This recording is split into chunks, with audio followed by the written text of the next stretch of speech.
Ever feel like you're just stuck? Like you're spinning your wheels in a job that's just, well, dull? Or maybe it's not dull, but it feels utterly meaningless. You clock in, you clock out, and in between you just exist. We're taught from a very young age that work should be fulfilling, right? That we should find our passion and turn it into a career.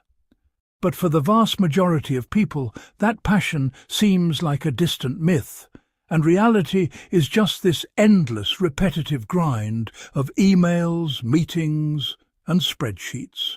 We often think of solutions as external.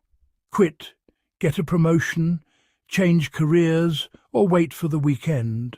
We assume the environment has to change for our misery to end. Sometimes the wisest solutions aren't about changing the circumstances outside, but about changing the perspective inside. And for that, I've been finding an incredibly relevant guide from ancient China, Zhuangzi. Now, Zhuangzi wasn't your average sage. While other philosophers like Confucius were busy advising emperors on how to run the state and implement strict rules, Zhuangzi was often found sitting by the side of the road, telling strange stories about giant fish that turn into birds and singing ghosts. He was a radical, a contrarian. He didn't care about your resume or your social standing. His core philosophy, the Tao or the Wei, offers a surprisingly powerful, surprisingly quiet way to deal with work we don't enjoy. It's a philosophy of survival through mental agility. Today we're going to explore what Zhuangzi would tell you about that job that's wearing you down. And it's not what you think. It isn't about hustling harder or manifesting a better life. It's about finding freedom within the cage. Okay, picture this. Zhuangzi tells a story about a carpenter who spots this massive gnarled old tree. Its branches are crooked, its wood is knotted, and its trunk is so twisted you can't even get a straight line out of it. It's a total mess. The carpenter looks at it and declares it useless timber. Can't make planks from it, can't carve furniture, can't even use it for a sturdy pillar. It's worthless in the eyes of a builder. How many of us feel like that tree at our jobs? We feel overlooked, undervalued, or like our specific talents are being completely ignored by the carpenters of our company. We feel useless because we don't fit the specific mold of the star employee or the corporate ladder climber. But here's where Zhuangzi is brilliant. He doesn't say, "Oh, don't worry, you're useful in other ways." He goes a step further and asks, what's wrong with being useless? He points out that the useful trees, the ones with straight trunks and good wood, they all get chopped down. Because they have value to the world, they are cut, split, and used up. Their very utility leads to their destruction. They are consumed by their own usefulness. But that gnarled, useless tree? No one wants it, so it just grows. It lives out its natural life, standing alone on the hillside, free from the axe. Its very uselessness is its greatest protection. It preserves its own essence, its ziran, its natural state. Your value isn't defined by how useful you are to a company, an economy, or even a societal standard of success. If your job doesn't recognize your potential, that's not a failure of you. In a way, it's your shield. It lets you protect that essential creative part of yourself from being chopped down and consumed by a system that doesn't understand it. That hollowness you might feel at work? Zhuangzi would say that's a good thing. It's space. It's a sanctuary where your true self can remain unburdened and unattached to the corporate machine. So we've reframed the uselessness. But what about the actual tasks? What about the mundane, repetitive, downright boring work that fills 8 hours of your day? Zhuangzi has another story, and it's one of the most famous in Chinese history. Cook Ding. Cook Ding was a butcher for Lord Wen Hui.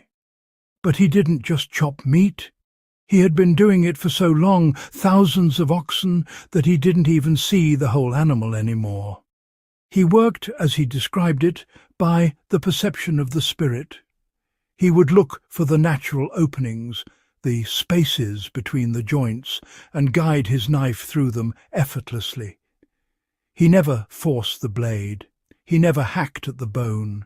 He was so skilled that his knife never got dull, even after 19 years. He was in a state of perfect, effortless flow. This is the core of Wu Wei, often translated as non-action, but a better way to think of it is effortless action. It's not about laziness or doing nothing. Cook Ding was incredibly focused. It's about not adding unnecessary struggle to the task at hand. It's about working with the grain of reality instead of against it. When we hate our work, we create internal friction. We fight the task mentally every second of the day. Every spreadsheet, every email, every repetitive motion is met with an internal scream of resistance. I hate this. This is a waste of time. I'm too good for this. That internal complaining is what's exhausting us, not the task itself. We are hacking at the bone instead of finding the spaces. Zhuangzi would tell us, stop fighting, stop creating the friction. Don't be the rock that the water slams against, be the water itself. It doesn't argue with the pipe it's in. It doesn't complain about the shape of the container. It simply flows through it, maintaining its own nature while adapting to the path. So how do we actually do that? How do we find that flow in a boring job? Zhuangzi speaks of fasting of the heart or cultivating emptiness. It sounds mystical, but it's actually a very practical psychological tool. It's the idea of not filling your mind with judgments, desires, and heavy attachments about what your life should be. If you're stuck doing data entry, don't fill your mind with visions of yourself as a famous artist or a billionaire CEO while you're at the keyboard. That contrast just breeds resentment and makes the present moment unbearable. Don't let your self-worth be attached to the outcome of that data entry. Instead, let your heart be hollow. Bring your full attention, your spirit, to the act itself. Focus on the rhythm of your typing, the subtle flow of the task. Do it with the focus of Cook Ding, not because you love the task, but because the process of doing the task skillfully and without resistance is itself a form of meditation. By doing this, you are preserving your energy. You aren't wasting your spirit on anger. You are saving your true self for the things that really matter outside of those working hours. You become a secret sage in the middle of an office cubicle. And this brings us to Zhuangzi's final, most radical point. Our entire society is built on the pursuit of success. We are told that life is a race for wealth, fame, and power. And often our dissatisfaction at work stems from the feeling that we aren't winning that race. But what if success isn't what we think it is? Zhuangzi has a wonderful paradoxical story about his own life. He's approached by two high-ranking officials who offer him a position in the state government. They want him to be the Prime Minister. It's the ultimate promotion, a prestigious, powerful job that most people would kill for. And Zhuangzi, who is fishing at the time, doesn't even look up from the water. He tells them a story about a sacred tortoise that was caught, killed, and its shell adorned with jewels and kept in the ancestral temple. Would that tortoise, Zhuangzi asks, rather be dead and have its shell venerated in a temple, or be alive and wagging its tail in the mud? The officials, a bit confused, answer, alive and wagging its tail in the mud. Zhuangzi smiles and says, "Then go. I will stay here and wag my tail in the mud." For Zhuangzi, the greatest value isn't power or prestige, it's life itself. It's your own natural essence, your health and your peace of mind. The successful officials are like the useful trees. They've been chopped down and made into decorative items for the state, their lives consumed by the system they serve. They are dead in a temple. Zhuangzi, in his simplicity and his useless job as a fisherman, is the one who's actually free. He's alive, even if his circumstances look messy or unimportant to everyone else. So, what can we take from all this?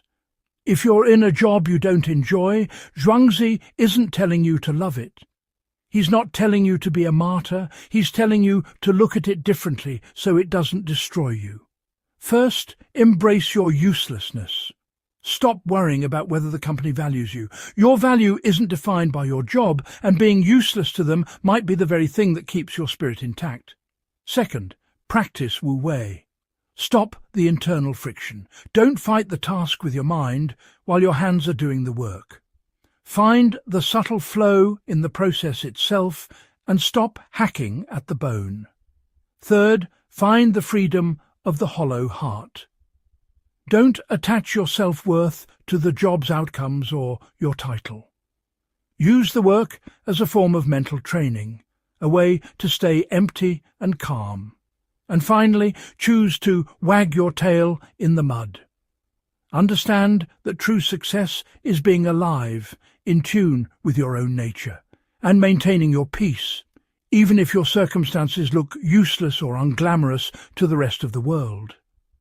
It's not a quick fix. It's a daily practice of internal realignment. It's a quiet, radical form of internal revolution. But maybe, just maybe, it's the ancient wisdom we all need to find a little bit of peace, even in the very middle of the daily grind. Let me know your thoughts in the comments. Have you ever tried to apply a different perspective to a difficult job? I'd love to hear your experiences. Thanks for watching. See you in the flow.